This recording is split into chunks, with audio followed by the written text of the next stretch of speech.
Mixer मध्ये मिरची आणि लसूण आधी वाटून घेऊया। तर आता आधी आपण याचा मसाला बनवून घेऊयात। हा गरम मसाला, धणे पावडर, जिरे पावडर, लाल तिखट, आमचूर पावडर, फ्लॅक्सीड पावडर म्हणजे जवसाची पावडर, हळद, मीठ। आता हे एकत्र करून घेते आधी। त्याच्यामध्ये लिंबाचा रस घालते आणि हे मिरची आणि लसणाचं वाटण ऍड करते ह्याच्यातच। ह्याच्यामध्ये भाजलेल्या तिळाचं कूट ऍड करते आणि हिंग।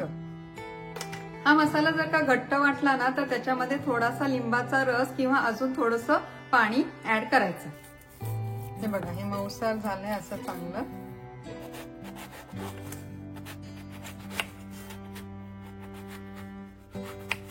हे छोटं वांग पण कापून घेते, गोल गोल बनवते चकल्या।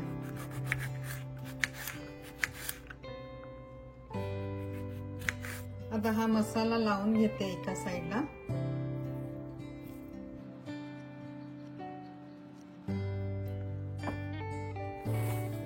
कांद्याची सुकी पावडर आहे, बाजारात मिळते, त्याच्यामध्ये ही मसाला लावलेली साईड घालते।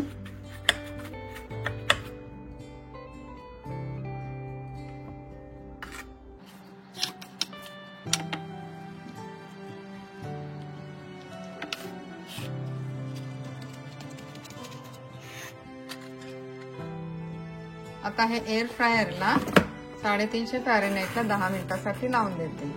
तुमच्याकडे जर का एअर फ्रायर नसेल किंवा वापरायचा नसेल काही कारणास्तव तर एखाद्या पॅन मध्ये थोडंसं तेल घालायचं आणि हे वांग्याचे काप छान परतवून घ्यायचे किंवा डोश्याचा तवा वापरायचा।